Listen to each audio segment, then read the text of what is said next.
안녕하세요. 저는 서울에 사는 평범한 60대 여성입니다. 강남에서 작은 빌딩을 관리하며 살아가고 있죠. 남편을 먼저 떠나보내고 외동딸과 함께 지내고 있습니다. 오늘 제가 이렇게 용기 내어 사연을 쓰게 된 건 저와 비슷한 또래 여러분들에게 꼭 들려드리고 싶은 이야기가 하나 있기 때문입니다. 부모가 되는 순간부터 그렇긴 하지만 우리 나이가 되면 특히 자식이 전부잖아요. 그런 자식들이 시집 장가가면 사위나 며느리도 친자식처럼 여기게 되고 사돈과도 가족처럼 지내게 되죠. 저도 그랬습니다. 딸이 좋은 사람 만나 결혼했을 때 새로운 자식과 가족이 생긴 것 같아 행복했어요. 사위는 성실하고 듬직해 보였고 사돈들도 좋은 분들이었거든요. 결혼을 준비하면서도 얼굴 붉히지 않고 식사도 자주 하고 서로 안부를 챙기며 지냈습니다. 하지만 딸이 결혼하고 얼마 지나지 않아 겉으로 보기에 완벽해 보이는 관계 속에도 미처 알지 못하는 함정이 존재할 수 있다는 걸 깨닫게 됐어요. 그래서 지나친 의심은 독이 되겠지만 적절한 주의는 소중한 가족을 지키는 방패가 될 수 있다는 사실도 알게 됐네요. 그럼 이 사연을 통해 조금이라도 더 많은 사람들이 인간관계에 대한 경각심을 갖게 되시길 바라며 이야기를 시작해 보겠습니다. 몇 해 전 평생 가족을 위해서 살던 남편이 폐암으로 갑작스럽게 세상을 떠났어요. 떠나면서도 저와 딸이 걱정 없이 살 수 있도록 강남의 작은 빌딩과 상가를 비롯해 적지 않은 유산을 남겨줬습니다. 여보 고마워요. 당신 걱정하지 않도록 지혜랑 힘내서 잘 지낼게요. 그동안 고생 많이 했어요. 마지막까지도 저와 딸을 걱정하던 남편의 손을 잡고 작별 인사를 하며 눈물을 펑펑 쏟았어요. 그래도 다행인 건 사랑스러운 딸이 곁에 있다는 사실이었죠. 딸은 대기업 마케팅팀에서 과장으로 일하고 있었습니다. 능력도 있고 성실해서 회사에서도 인정받는 아이였어요. 하지만 저에게도 걱정은 있었습니다. 딸이 34이 되도록 연애할 생각도 없이 회사와 집만 오간다는 거였어요. 엄마, 난 일이 재밌어. 아빠 돌아가신 지도 얼마 안 됐고 결혼은 천천히 생각할래요. 딸은 늘 이렇게 말하며 일과 저에게만 신경 쓰느라 자기 인생은 뒷전이었죠. 주말이면 항상 저와 함께 식사하고 건강을 체크해주고 빌딩 관리도 도왔습니다. 지혜야, 엄만 괜찮으니까 네 인생을 살아. 좋은 사람 만나서 결혼도 하고. 내가 엄마 혼자 두고 어떻게 결혼해. 난 이대로도 충분히 행복해요. 이런 대화가 일상이 되어버렸죠. 그런데 하루는 딸이 평소와 다른 표정으로 저를 진지하게 부르더군요. 엄마, 저 할 말 있어요. 딸이 얼굴이 발그레했습니다. 그렇게 수줍어하는 모습은 처음 보는 것 같았어요. 왜, 무슨 일 있어? 사실 얼마 전에 대학 선배를 우연히 다시 만났는데. 딸이 머뭇거리며 이야기를 시작했습니다. 회사 근처 카페에서 우연히 대학 선배를 만났다고 했어요. 학교 다닐 때 학생회에서 같이 활동했던 선배라고 했죠. 강민재라고 혹시 기억나? 내가 학교 다닐 때 가끔 얘기했잖아. 학생회장 했던 선배. 그래? 기억나는 것도 같고. 그 선배가 지금은 아버지 사업체 물려받아 일하고 있나 봐요. 용산에 있는 컴퓨터 관련 회사래. 선배에 대해 말하는 딸의 목소리에 설렘이 묻어났습니다. 그 후로 딸은 조금씩 변하기 시작했어요. 퇴근 시간이 한참 지나도 귀가가 늦고 주말에도 약속이 있다며 자주 외출했습니다. 무엇보다 표정이 밝아졌더라고요. 화장도 더 신경 쓰고 옷도 새로 사고요. 모든 게 연애의 징조였죠. 그렇게 한 달쯤 지났을까요? 딸이 남자를 집으로 데려왔습니다. 엄마, 민재 오빠예요. 딸이 쑥스럽게 웃으며 말했습니다. 처음 본 남자의 인상은 참 좋았어요. 키가 크고 단정한 외모에 예의 바른 태도가 믿음직스러웠습니다. 어머니 안녕하세요. 강민재입니다. 지혜한테 말씀 많이 들었습니다. 정중하게 인사하는 모습이 참 반듯했어요. 준비해온 선물도 과하지 않으면서 정성스러웠고 살갑게 대화도 잘 이어나갔습니다. 그러다 자연스럽게 자기 부모님 이야기도 들려줬어요. 아버지가 용산에서 컴퓨터 관련 부품 회사를 운영하셨어요. 지금은 저한테 일임하시고 어머니랑 두 분이 한적한 교외에서 노년을 보내고 계세요. 좀 멀긴 하지만 부모님이 좋아하셔서 저도 같이 살고 있고요. 회사 규모가 그리 크진 않지만 탄탄하게 잘 유지하는 중입니다. 엄마는 평생 가족 뒷바라지만 한 전업주부시고요. 만남은 계속 이어졌고 두 아이의 마음도 점점 깊어지는 것 같더군요. 그러다 혼담이 오가며 예비사위의 부모님도 만나게 되었습니다. 약속 장소는 청담동의 한 고급 레스토랑이었어요. 안사도는 우아한 사람이더군요. 단정한 옷차림에 품위 있는 말투, 그리고 따뜻한 미소가 인상적이었어요. 안녕하세요. 반갑습니다. 민재 엄마예요. 지혜가 참 똑똑하고 예쁘더라고요. 우리 민재가 복을 받은 것 같아요. 그렇게 안사돈이 딸을 칭찬할 때마다 제 마음이 뿌듯했습니다. 박가사돈도 중후한 신사 같더군요. 이 대화를 나누다 보니 두 집안의 분위기와 가풍이 잘 맞았어요. 사업 이야기, 자녀 교육 이야기, 여행 이야기까지 대화가 끊이지 않았죠. 헤어질 때쯤 안사돈이 제 손을 잡으며 말했습니다. 사돈, 우리 자주 만나요. 이제 가족이나 다름없잖아요. 그 말에 모두가 웃으며 동의했습니다. 그날 이후로 두 집안은 빠르게 가까워졌어요. 서로 자주 안부를 묻고 예비 사위도 편하게 집에 드나들었죠. 딸의 행복한 모습을 보니 저도 덩달아 행복했습니다. 남편이 떠난 후 처음으로 마음이 편안해지는 느낌이었어요. 두 집안이 의견을 맞춰가며 준비해서 그런지 결혼 준비도 일사천리로 진행됐습니다. 솔직히 연애하고 넉 달 만의 결혼식이라 빠른 감이 있었지만 두 아이가 너무 행복해 보여 별 문제 없을 거라고 생각했어요. 결혼식 당일, 웨딩드레스를 입은 딸이 제 손을 꼭 잡으며 말했습니다. 엄마 고마워요. 엄마가 있어서 제가 오늘 이렇게 행복할 수 있는 것 같아요. 그 순간 먼저 떠난 남편 생각이 났어요. 살아있었다면 딸의 결혼식을 얼마나 기뻐했을까 싶어서 눈물이 찔끔 났습니다. 결혼식은 성황리에 끝났고 두 사람은 행복한 얼굴로 신혼여행을 떠났죠. 그리고 돌아온 후에는 강남 아파트에 신혼살림을 차렸네요. 집값이 만만치 않은 지역인데 사돈댁에서는 망설임 없이 집을 사주신다고 하더군요. 그래서 저도 혼수에 더욱 신경을 썼습니다. 신혼집을 둘러보러 간 날 사위가 웃으며 말했어요. 장모님, 지혜랑 떨어져 사시니 적적하시죠? 자주 놀러 오세요. 아니 그냥 아예 같이 사시면 더 좋고요. 사위의 말에 저는 손사래를 쳤습니다. 아유 농담이라도 고맙네. 신혼은 둘이 오붓하게 보내야지. 농담이라뇨. 진심이에요. 언제든 생각 바뀌시면 말씀만 하세요. 역시 우리 사위야. 내가 이제 더는 원이 없을 것 같아. 그렇게 평화로운 날들이 이어졌습니다. 주말이면 딸 부부가 찾아왔고 때로는 사위의 부모님도 함께 모여 식사를 했죠. 안사돈은 딸을 정말 예뻐했습니다. 지혜야, 뭐 필요한 거 없니? 언제든 말해. 이제 넌 내 딸이나 다름없어.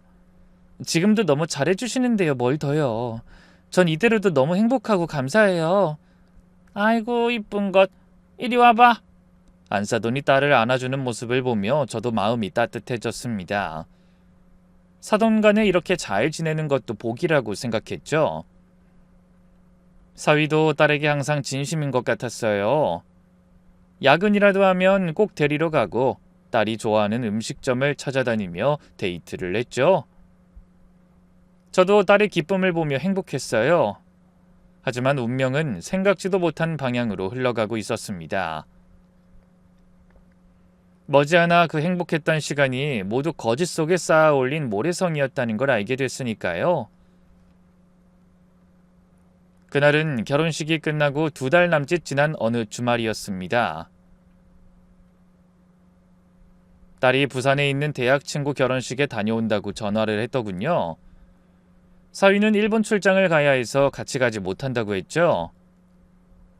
엄마, 저 혜진이 결혼식 다녀올게요. 늦어도 7시 전엔 돌아올 거야. 민재 오빠 출장 갔으니까 오늘은 집에 가서 잘게요. 그래? 알았어. 너 좋아하는 오징어찌개 끓여놓을게. 조심해서 다녀와. 운전하기 힘들 테니 KTX 타고 가는 게 좋을 것 같은데. 안 그래도 미리 예매해뒀어요. 딸은 씩씩하게 대답하고 전화를 끊었습니다. 저는 평소처럼 집안일을 하며 하루를 보냈죠. 그런데 온다던 저녁 7시가 넘어도 딸에게서는 연락이 없었어요.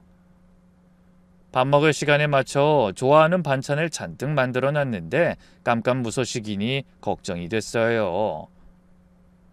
전화를 걸어봤지만 받지 않았죠. 문자에도 답이 없긴 마찬가지였어요. 불안한 마음이 점점 커져갔습니다. 그러다 밤 9시가 넘어서야 딸에게서 전화가 왔어요. 그런데 목소리가 평소와 달랐습니다.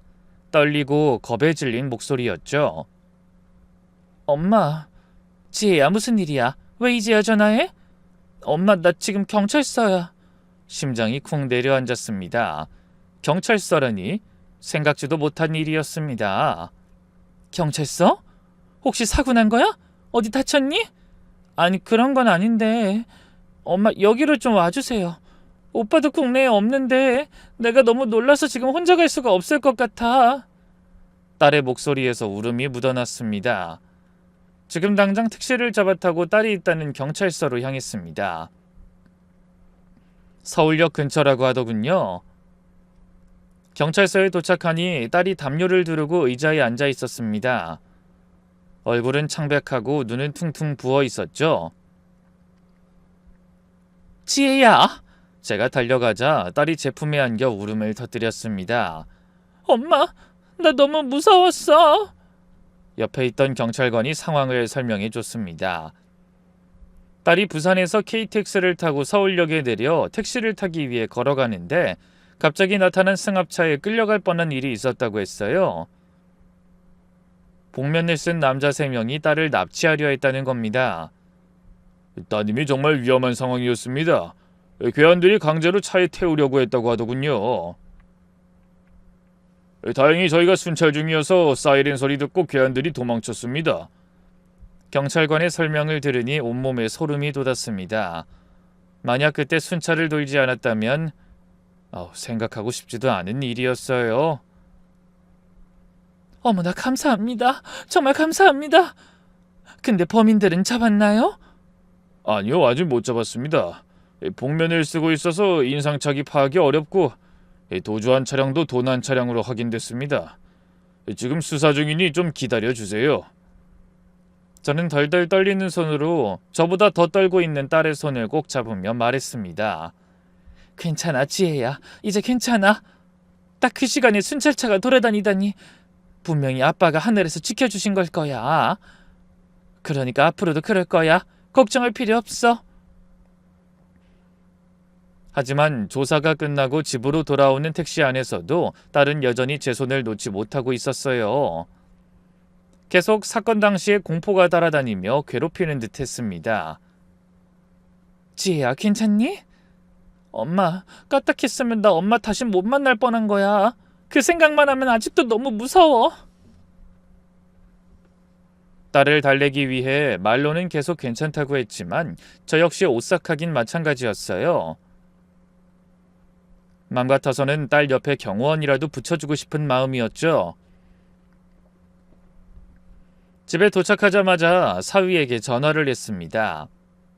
일본에 있다는 사위는 바로 귀국하겠다고 했어요. 장모님, 지혜 괜찮은 거예요? 아무래도 제가 들어가는 게 좋을 것 같아요. 지금 공항에 나가서 아침 첫 비행기에 자리 있는지 알아볼게요. 아니야, 원래 일정이 내일 오후까지라고 했잖아. 그냥 일 다 보고 저녁 비행기로 천천히 오게. 지혜는 내가 잘 돌보고 있을 테니. 아니에요. 지혜한테 그런 일이 있었는데 제가 일이 손에 잡히겠어요?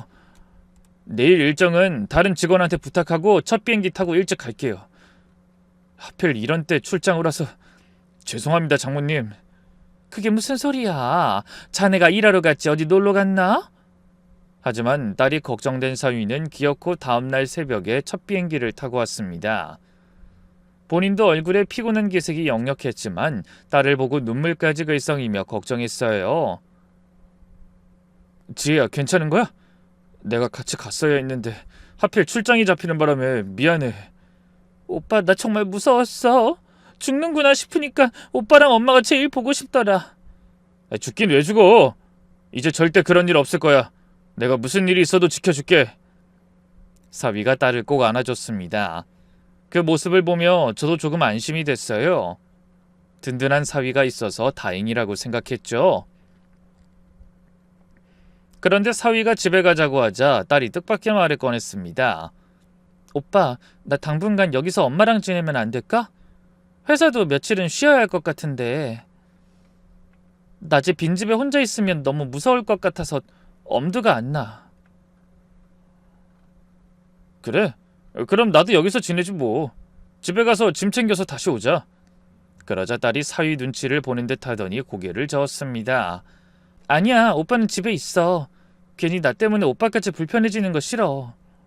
어차피 난 여기 결혼 전에 쓰던 물건 그대로 있어서 따로 짐 챙겨올 필요도 없고 그냥 이대로 며칠만 지내다가 마음 좀 괜찮아지면 갈게. 그 말에 딸을 걱정스럽게 바라보던 사위가 한숨을 쉬며 고개를 끄덕였죠. 헌데 집에 돌아가려던 사위가 딸 모르게 저를 살짝 부르더군요. 장모님, 지혜가 아직 많이 무서워하는 것 같아요. 아까도 제가 건드리기만 해도 경기하듯이 놀라더라고요. 아무래도 병원에 가서 상담을 받아봐야 할 것 같아요. 충격이 너무 심하면 정신적 외상으로 남을 수도 있다는 말을 들은 것 같거든요. 안 그래도 내일 낮에 한번 가보려고. 상담 치료 받으면 마음이 좀 안정되지 않을까 해서 예약을 해뒀어. 그래요? 잘하셨네요. 제가 옆에 있어줘야 하는데 걱정이에요, 진짜. 내가 자네 목까지 잘 보살필 테니 걱정하지 말고 자네는 일이나 잘하도록 해. 급하게 온다고 해외 일정도 다른 사람한테 부탁하고 왔잖아. 지금 일이 중요한 게 아니긴 한데. 죄송하고 감사합니다, 장모님. 그런데 그날 저녁 우물쭈물하던 딸이 저에게만 이상한 이야기를 했습니다. 사위가 집으로 돌아가고 둘만 남았을 때였어요. 엄마, 사실은 내가 그때 이상한 걸 느꼈는데. 뭐가? 그때 교양 중 한 명한테서 민재 오빠가 쓰는 향수 냄새가 났어. 뭐? 저는 깜짝 놀라서 딸을 쳐다봤습니다. 오빠는 한 가지 향수만 쓴다고 했거든. 생각해보면 대학 때부터 그랬던 것 같아요. 근데 그때 나를 차에 태우려고 한 복면 쓴 남자한테서도 분명히 같은 향이 났어요. 설마 지혜야, 그건 네가 놀라서 착각한 거 아닐까? 그때 민재는 일본에 있었잖아. 나도 말이 안 된다는 거 알아요. 그래서 혹시나 하고 아까 오빠가 가지고 있던 여권도 슬쩍 봤는데 일본 다녀온 출입국 도장이 분명히 찍혀 있더라고요. 당연히 그렇겠지. 민재가 거기 있었을 리 없잖아. 우연이거나 네가 착각한 것 같다. 딸의 눈빛은 진지했습니다. 하지만 저는 그게 공포로 인한 착각이라고 생각했어요. 극도의 스트레스 상황에서는 이상한 환각을 경험할 수도 있다고 들었거든요. 그래요, 엄마 말이 맞을 거야. 내가 너무 놀라서 오빠 생각을 하다 보니 착각한 거겠지? 저는 고개를 끄덕였지만 딸의 표정은 여전히 불안해 보였습니다. 그리고 그 후로도 며칠간 악몽에 시달리는 것 같았어요. 한밤중에 비명을 지르며 깨어나기도 했고 혼자 있는 걸 너무나 두려워했습니다. 병원에 가서 상담받고 약도 먹었지만 쉽게 이겨내긴 어려운 것 같더라고요. 사위의 부모님도 딸을 걱정하며 자주 연락을 해왔어요. 늘 딸을 칭찬하던 안사돈은 전화로 울먹거리기까지 하더군요. 아이 사돈, 지혜가 얼마나 많이 놀랐겠어요. 어쩜 그런 못된 인간들이 있을까요? 애가 얼마나 무서웠을지 생각하면 저도 잠이 안 와요. 감사해요. 지금은 집에서 안정을 취하고 있어서 그래도 조금씩 좋아지는 것 같아요. 아주 철저하게 준비한 모양이에요.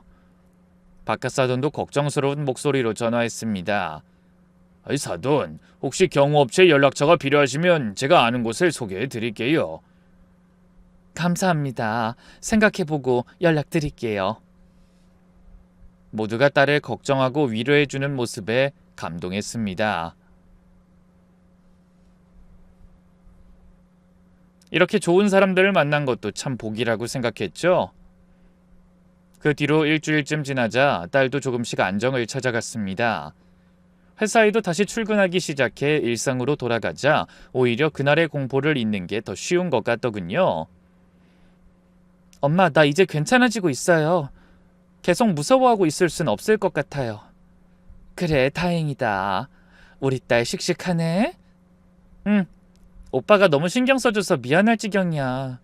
밤마다 무섭지 말라고 전화로 노래도 불러준다니까? 하지만 전 여전히 불안했습니다.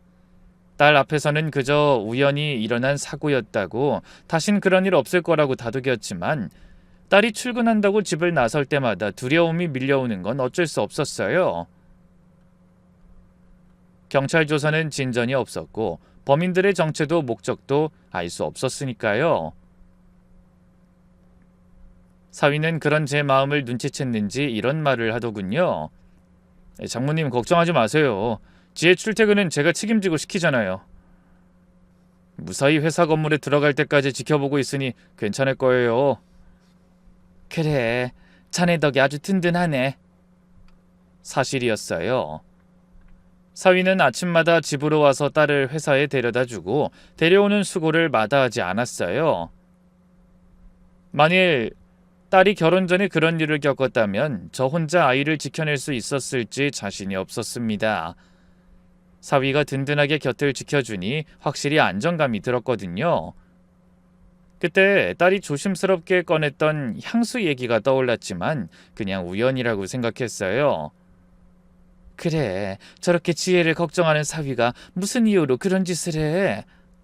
복면 괴한이라고 향수 쓰지 말라는 법도 없고 분명히 일본에 출장한 증거도 있고.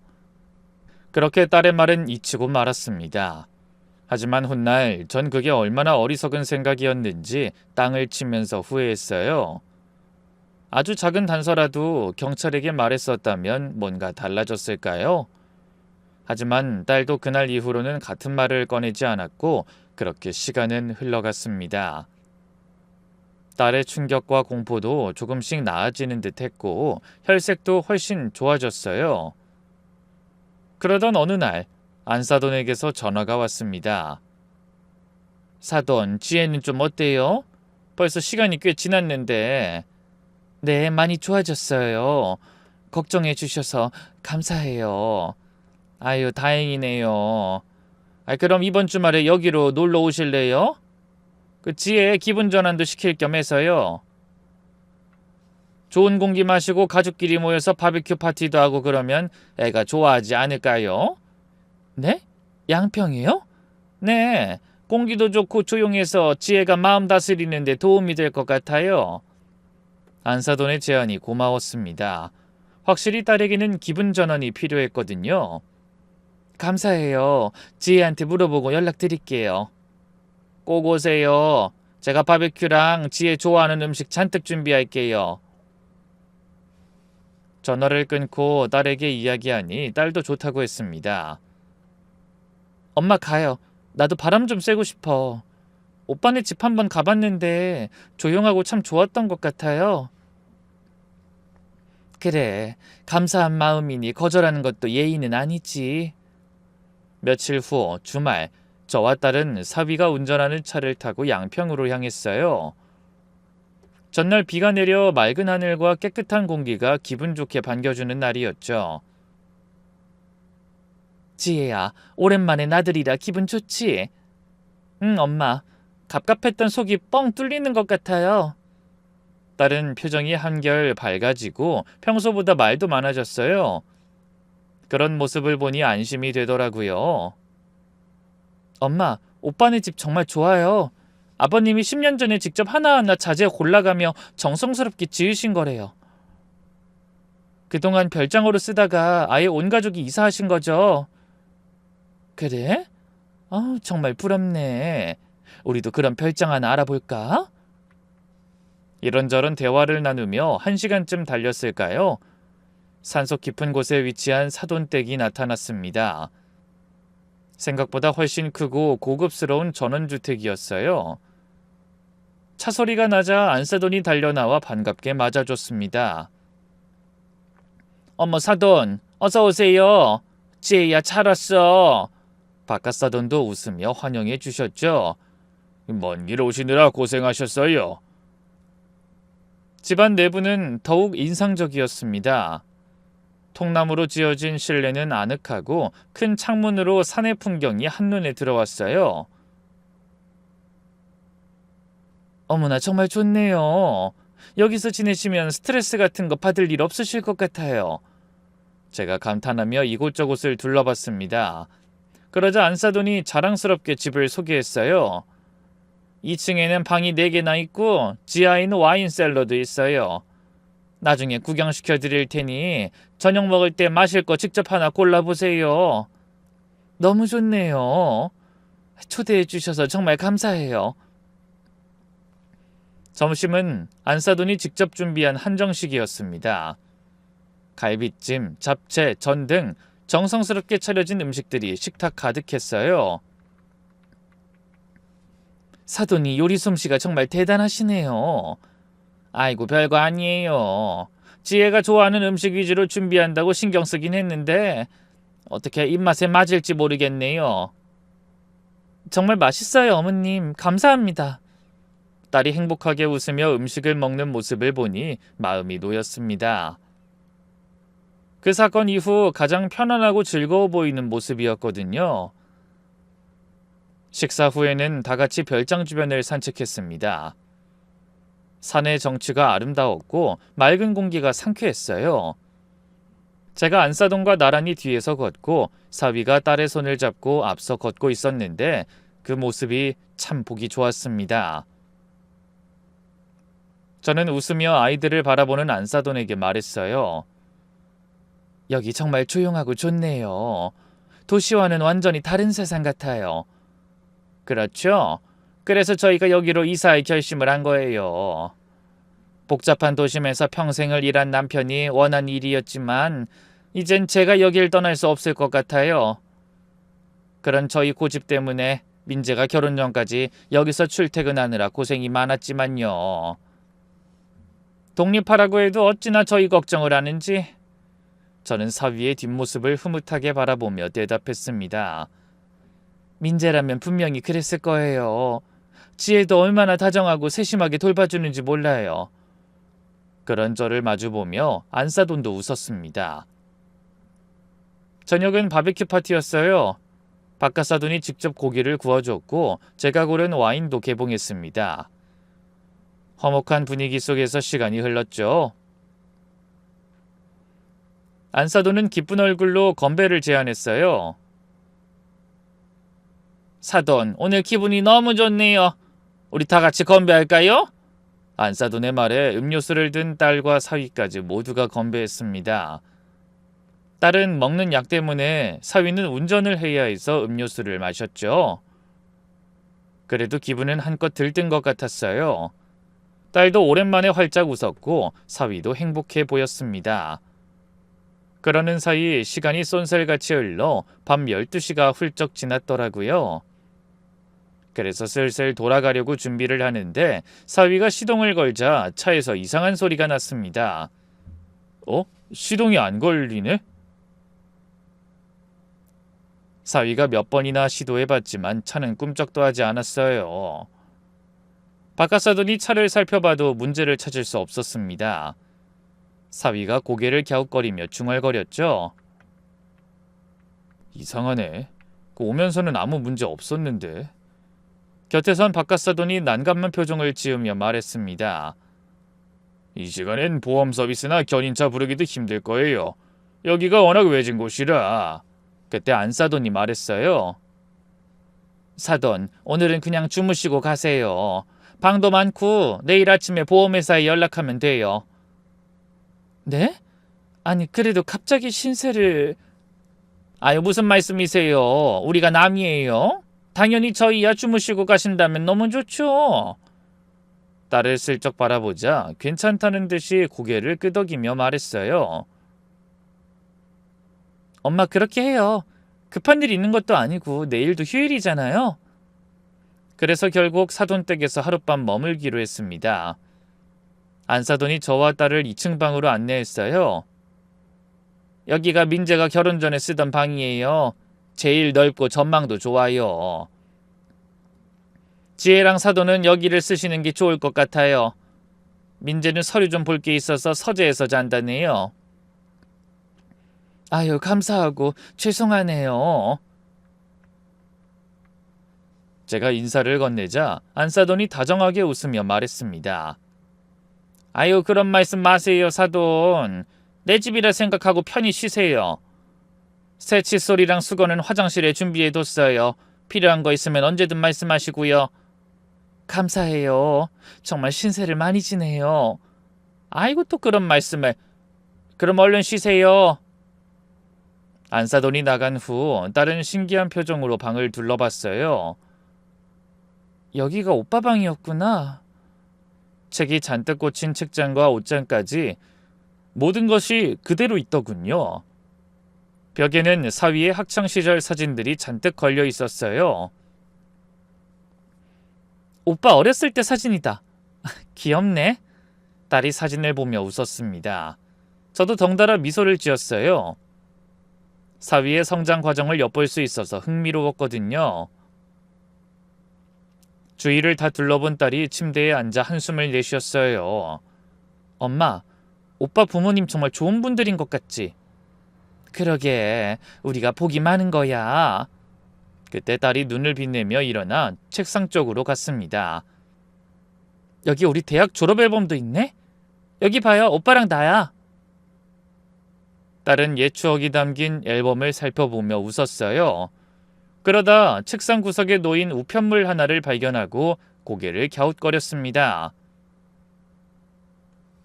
응? 오빠가 전입신고하는 걸 깜빡했다고 하더니 아직도 우편물이 여기로 오고 있었나 봐요. 그런 것 같구나. 잊어버리지 않게 내가 챙겨가야겠다. 중요한 게 있을지도 모르잖아요. 저는 고개를 끄덕였고 딸이 우편물들을 챙기기 위해 하나씩 살펴봤습니다. 그러다 얼굴이 살짝 경직되는 게 보였어요. 어머, 과태료 고지서가 여기로 나왔어요. 뭘 위반했나 보네? 그래? 그런 건 납부 일자가 있어서 늦으면 안 될 텐데. 그러게요. 뭘 위반했다는 거지? 그러면서 딸은 별 생각 없이 우편물을 뜯어봤습니다. 그런데 처음에는 아무렇지 않게 우편물을 살펴보던 딸의 얼굴이 조금씩 일그러지더니 이내 하얗게 질리는 게 보였어요. 저는 의아한 마음에 물었죠. 왜 그러니? 뭐 과태료가 많이 나왔어? 그게 아니라... 엄마 이거 주차 위반 고지서야. 그래? 뭐 일하러 다니다 보면 그럴 수도 있지. 그게 뭐 대수라고. 다음부턴 조심하라고 하면 돼. 그런 말을 하던 제가 딸을 보고 깜짝 놀랐습니다. 고지서를 든 딸의 손이 부들부들 떨리고 식은땀까지 흐르는 게 보였거든요. 아니 지혜야, 너 왜 그래? 엄마 여기 이 날짜 좀 봐요. 딸이 떨리는 손으로 고지서를 보여줬습니다. 저도 날짜를 확인하는 순간 온몸이 얼어붙었어요. 고지서에 선명히 찍힌 주차 위반 날짜가 딸이 납치될 뻔한 바로 그날이었거든요. 게다가 주차 위반 장소도 딸이 습격당했던 서울역 근처였습니다. 저는 놀라서 물었어요. 이게 무슨... 아니, 민재는 그날 분명히 차를 인천공항에 주차했다고 했는데? 내 기억이 틀린 거니? 하지만 딸은 사색이 된 얼굴로 고개를 저었어요. 엄마, 기억이 맞아요. 오빠가 분명히 그랬어요. 새벽 비행기 타야 하니까 차를 가져가는 게 편할 것 같다고. 공항 주차장에 장기 주차 신청하면 된다고요. 그리고 그날 차 끌고 가는 거 제가 똑똑히 봤어요. 며칠 못 본다고 아파트 주차장에까지 내려가서 배웅했거든요. 오빠는 그날 분명히 공항에 차를 주차하고 일본에 간다고 했는데 왜 오빠 차가 그날 그곳에... 딸의 목소리가 떨렸습니다. 덩달아 제 머릿속도 하얘졌어요. 그러면서 설마 하는 마음이 고개를 들었습니다. 지혜야, 뭔가 착오가 있을 거야. 다른 사람이 차를 빌려 탔을 수도 있고. 하지만 저도 확신이 없었습니다. 그때 딸이 다른 우편물들도 뒤지기 시작했어요. 엄마, 여기 신용카드 명세서도 있어. 날짜가... 딸이 명세서를 펼쳐 보이는데 거기엔 사위가 일본에 있어야 할 시간에 국내에서 사용한 내역들이 있었습니다. 주유소, 편의점, 다 서울 시내에서 사용된 것들이었어요. 이건 말도 안 돼. 이제 딸은 아예 온몸을 바들바들 떨었습니다. 저도 다리에 힘이 풀려 의자에 주저앉았어요. 엄마, 내가 맡은 향수 냄새 그게 착각이 아니었어. 그날 복면 쓴 일당 중 한 명이 바로 민재 오빠였던 거야. 지혜야, 침착해. 아직 확실한 건 아니잖아. 하지만 증거는 너무나 명백했습니다. 사위는 일본에 가지 않았어요. 그리고 딸이 습격당한 그날 그 근처에 있었던 겁니다. 엄마, 휴대폰 좀 봐요. 하지만 딸은 휴대폰을 확인하더니 절망적인 표정을 지었습니다. 신호가 안 잡혀요. 내 것도 엄마 것도. 여기가 워낙 산속이라 그런가? 아까 낮에는 분명히 전화가 된 것 같은데 혹시 전화도 못 쓰게 통신기기에도 손을 댄 건가? 저는 두려움에 손으로 입을 막으며 울먹이듯 말했어요. 그럼 어떡해? 일단 차를 다시 확인해봐요. 정말 고장인지. 아니면 좋겠는데. 저는 사이다만 마셔서 운전할 수 있거든요. 하지만 그때 갑자기 복도에서 발소리가 들렸습니다. 딸과 저는 숨을 죽였어요. 그 소리가 방 앞에서 멈췄습니다. 곧이어 들리는 노크 소리와 이어지는 사위의 목소리. 지혜야, 잠들었니? 평소와 똑같이 다정한 목소리였지만 저와 딸은 이미 알아버렸죠. 그 다정함 뒤에 숨은 진짜 얼굴이 있다는 걸 말입니다. 딸이 고개를 돌려 절 바라봤습니다. 눈빛으로 어떻게 할지 묻고 있었어요. 저는 딸의 손을 꼭 잡았습니다. 그리고 조용히 고개를 끄덕였어요. 일단은 모르는 척 해야 한다는 신호였죠. 딸은 심호흡을 하고 최대한 자연스럽게 대화를 했어요.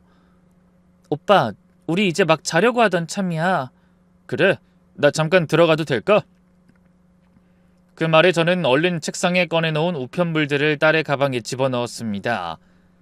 다급한 손길이라 종이가 마구 구겨졌지만 신경 쓸 겨를이 없었네요.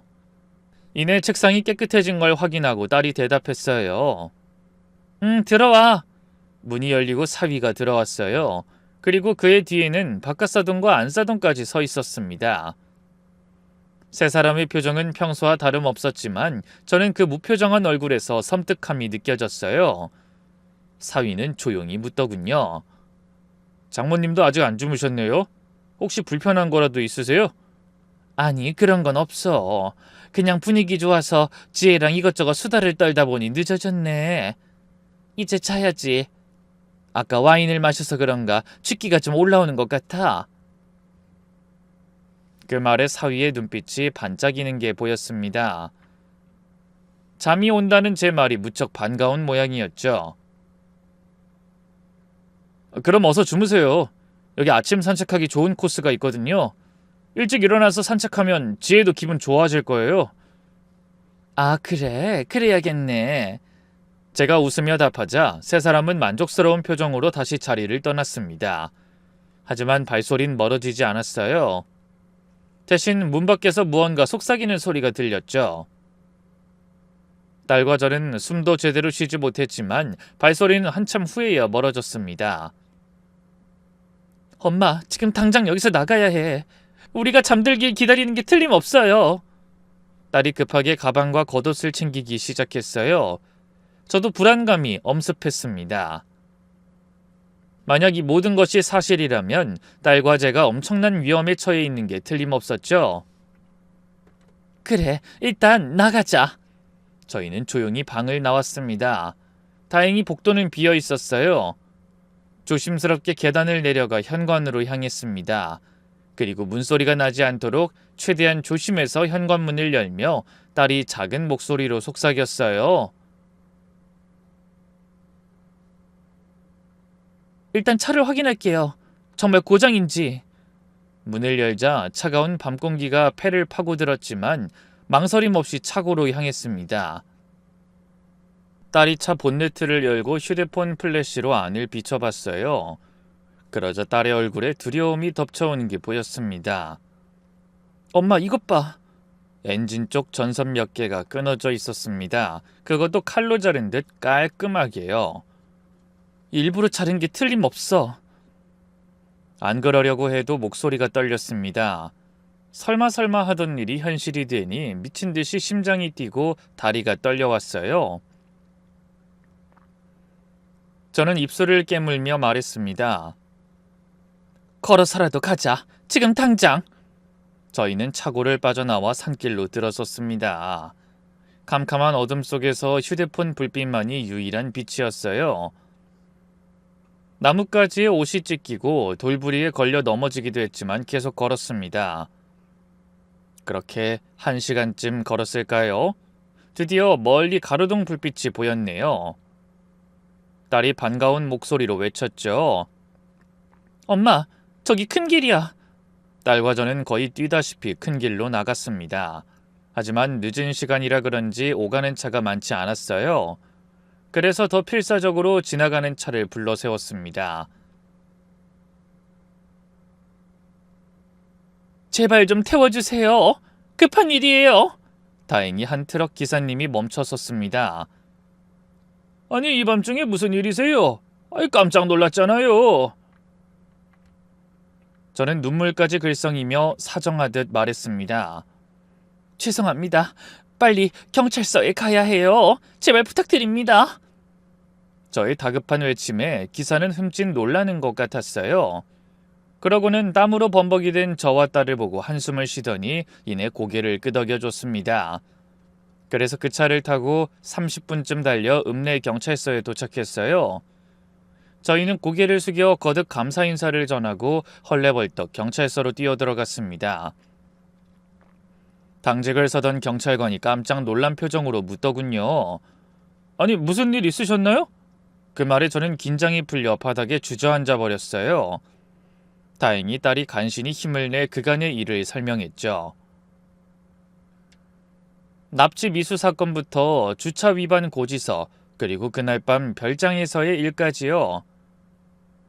경찰은 놀라움에 탄성을 내지르며 물었어요. 잠깐만요. 그러니까 사위가 일본에 간 척 속이고 서울에서 부인을 납치하려고 했다는 건가요? 네, 여기 그 증거가 있어요. 딸은 제가 가방에 마구 쑤셔 넣은 과태료 고지서와 신용카드 명세서를 꺼냈습니다. 경찰관의 표정이 심각해졌어요. 그럼 일단 출입국 기록부터 확인해 봐야겠네요. 남편분 인적사항 좀 알려주세요. 경찰관이 컴퓨터를 들여다보며 어딘가로 전화를 걸었어요. 그러더니 잠시 후 눈을 크게 뜨고 저희를 바라보며 말했습니다. 이 사람은 해당 기간에 출국 기록이 없네요. 딸은 한숨을 쉬며 대답했어요. 당연히 그럴 거예요. 아마 여권의 도장을 위조한 것 같아요. 순간 저는 온몸에 소름이 돋았지만 가능한 차분하게 물었어요. 아니, 그럼 정말로 민재가 널 해치려고 했다는 거야? 딸은 참담한 표정으로 고개를 끄덕였어요. 해치려고 한 것까진 모르겠지만 그날 밤 절 납치하려고 했던 무리 중 한 명이 오빠였다는 건 분명해요.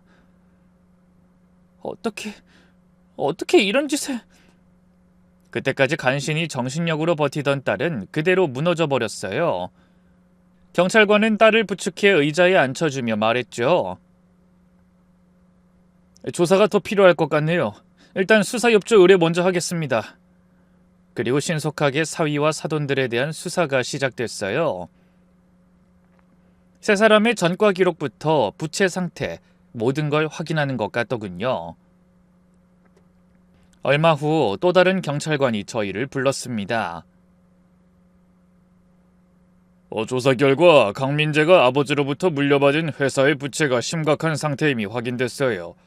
강민재가 회사를 맡고부터 계속 문제가 있었던 것 같아요. 그러다 1년 전부터 본격적으로 사태가 심각해져서 현재는 거의 파산 직전입니다. 딸은 놀라서 소리쳤어요. 네? 그럴 리가 없어요. 겉으론 전혀 그렇게 보이지 않았는데... 저희 신혼집도 강남에 직접 사주셨어요. 혹시나 하고 그것도 알아봤는데 지금 거주하시는 그 집은 단기 임대로 확인됐습니다. 겉모습만 간신히 유지하고 있었던 것 같네요. 그럴 리가... 딸은 차마 말을 다 잇지 못했어요.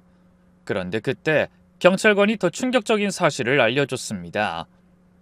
거기다 더 문제는 정재 씨 명의로 최근 거액의 생명보험이 가입돼 있다는 사실이에요. 수익자는 배우자인 강민재 씨고요. 네? 생명보험이요? 전 그런 거 가입한 적 없는데? 서류를 위조하거나 신분증과 인감을 도용했을 가능성도 있죠. 한두 군데가 아니라 나중에 수령할 금액이 전부 합치면 30억에 육박하네요.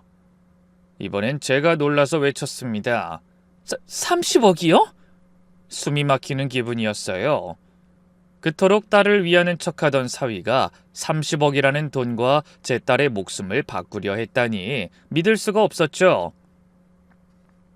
경찰은 넋을 놓고 있는 저희 모녀에게 말했어요. 지금 즉시 체포영장을 신청하겠습니다. 그리고 집으로 출동하죠. 잠시 후 지원 요청을 받은 경찰들이 모두 도착해 바쁘게 움직이기 시작했습니다. 고요한 어둠을 뚫고 여러 대의 경찰차가 시골길을 달려갔죠. 저와 딸도 동행했어요. 딸이 인정하기 힘든 사실을 눈으로 직접 확인하고 싶다고 했거든요. 저는 내키지 않았지만 딸의 고집을 말릴 수 없어 따라가게 됐죠. 잠시 후 별장이 도착하니 불이 환하게 켜져 있었습니다. 경찰들이 집 주변을 포위했어요. 강민지 씨, 경찰입니다. 문 열어주세요. 하지만 대답이 없었습니다. 경찰이 강제로 문을 열고 들어갔어요. 그런데 비어 있습니다. 안으로 들어간 경찰이 소리쳤어요. 별장은 텅 비어 있었습니다. 딸과 제가 도망친 걸 알고 계획에 문제가 생기자 사위와 그의 부모가 이미 도주한 것 같았어요. 경찰들은 더욱 바쁘게 움직였어요. 차량 번호 확인해서 수배하겠습니다. 그리고 나머지 경찰들이 별장을 수색하기 시작했습니다.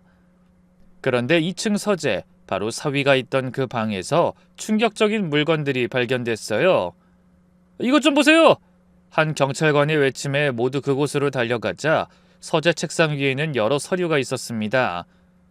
딸의 재산 목록, 제 빌딩 관련 서류, 보험 관련 서류 등 그들이 처음부터 재산을 노리고 접근했다는 걸 확인할 수 있는 증거들이었죠. 급하게 도망치느라 위쳐 그런 서류들을 치우지 못하고 간 것 같았어요. 여기 노트북도 있네요. 한 경찰이 노트북을 열어 확인하더니 경악했습니다. 상세하게 계획까지 세웠던 것 같아요. 비밀리에 범행을 같이 할 사람까지 모았네요. 일단 따님을 노리고 그 다음에 혼자 남은 그 어머니까지. 경찰은 저와 딸을 의식해 말을 다 맺진 못했지만 딸과 저를 차례로 제거하려는 계획이 적혀 있다는 걸 알 수 있었죠.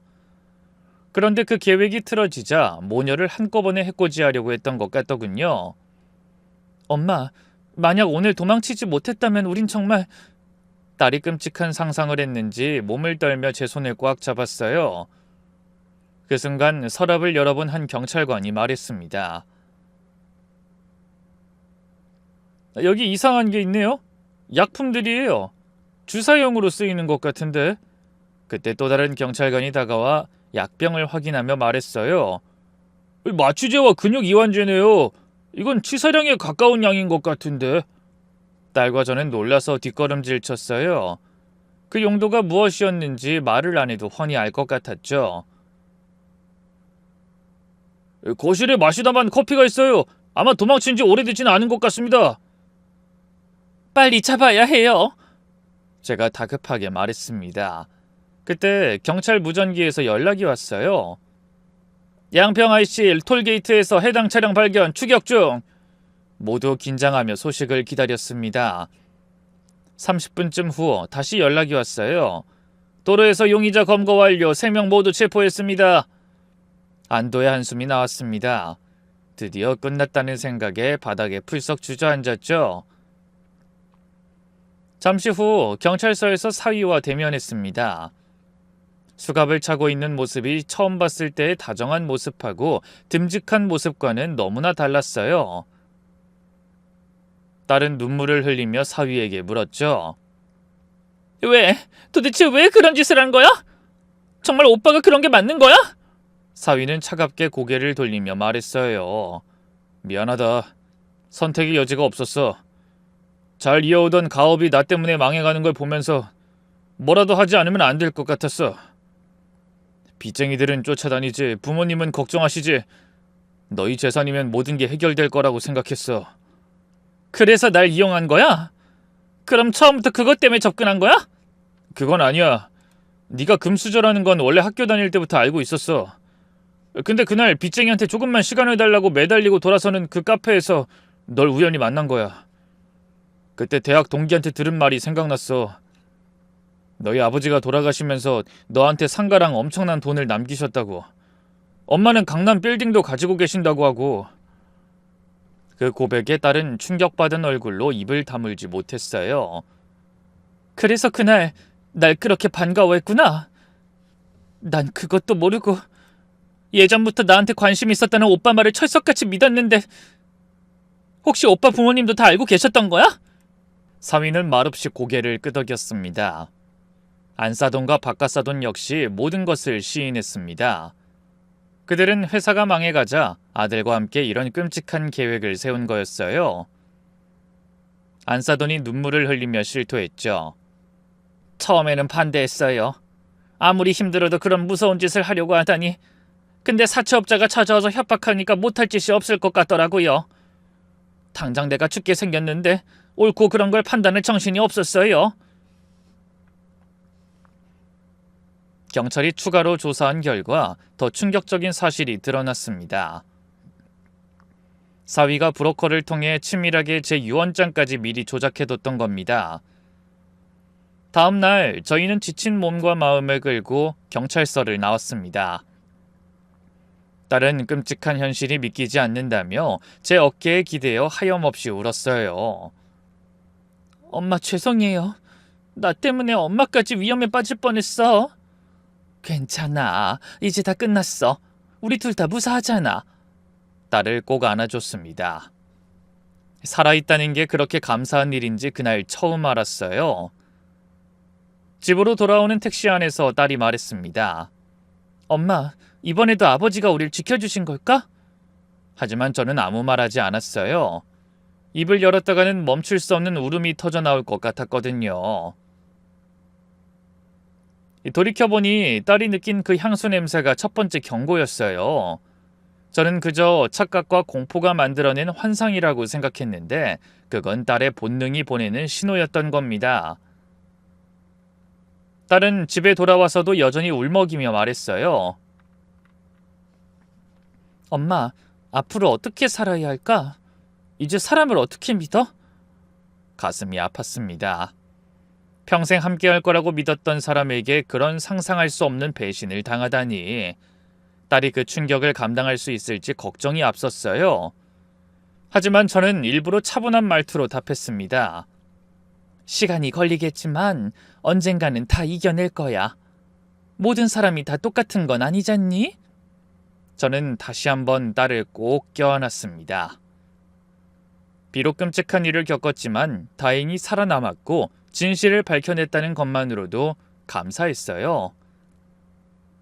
그날 이후로 심층적인 수사가 빠르게 진행되었습니다. 경찰은 사위 가족의 집과 회사를 압수수색했고 범행을 부정할 수 없는 추가 증거들이 쏟아져 나왔어요.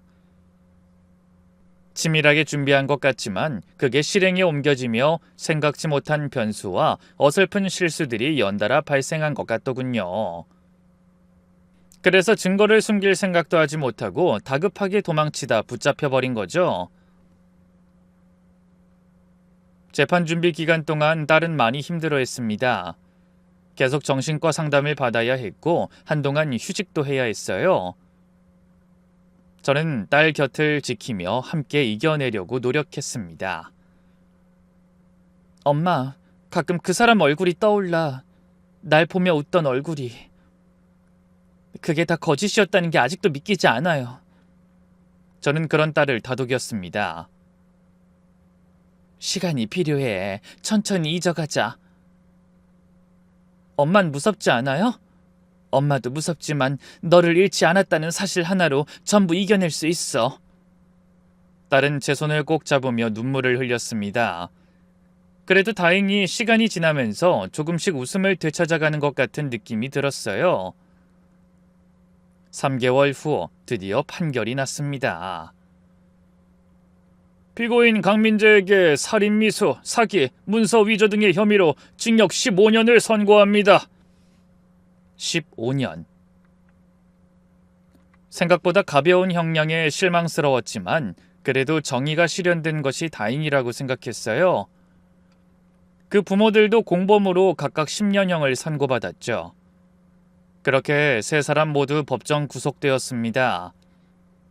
수갑을 찬 채 끌려가는 그들의 모습을 보며 복잡한 심정을 감출 수 없었어요. 한때는 가족이라고 믿었던 사람들이었으니까요. 얼마 후 혼인관계를 정리하며 사위와 딸은 법적으로도 남이 되었죠. 하지만 딸은 아직도 가끔 길을 걸어가다 그때 맡은 향수 냄새가 나면 몸서리를 칩니다. 엄마, 그 향수 냄새 맡으면 난 아직도 소름 끼쳐. 당연하지. 아마 평생 잊을 수 없을 거야. 그래도 이겨내도록 노력해야지. 결국 그 향수 냄새 덕분에 우리가 살아난 거나 마찬가지니까. 어떻게 보면 고마운 향기야. 그렇긴 하네요. 그때부터 그 사람을 의심하지 않았다면 고지서를 보고도 금방 이상한 걸 알아채지 못했을 수도 있으니까. 딸의 말에 저도 살며시 웃어줬습니다. 그러면서 언젠가 그 끔찍한 기억도 농담으로 주고받을 수 있는 날이 올 거라고 믿고 싶었어요. 2년이 지난 지금 딸은 완전히 일상으로 돌아왔습니다. 직장에서도 인정받아 팀장이 되었고 취미생활도 즐기며 살고 있어요. 가끔 소개로 사람을 만나는 것도 같지만 쉽게 마음을 열지 못하는 것 같아 안타까웠죠. 그러다 얼마 전에 딸이 그렇게 기다리던 말을 꺼내더군요. 엄마, 저 요즘 만나는 사람 있는데 아주 천천히 알아가는 중이에요. 이번엔 절대 성급하지 않게 적어도 2년은 만나보고 결정할 거예요. 딸의 신중한 모습이 안쓰러우면서도 다행스러웠습니다. 부디 이번엔 좋은 만남으로 이어져 딸이 과거의 아픔을 잊고 인간에 대한 믿음을 회복할 수 있기를 간절하게 바라고 있습니다. 그럼 제 이야기가 사연을 함께 하신 모든 분에게 귀한 교훈을 남겼길 바라며 저는 이만 물러가겠습니다. 모두 편안한 하루 보내세요. 감사합니다.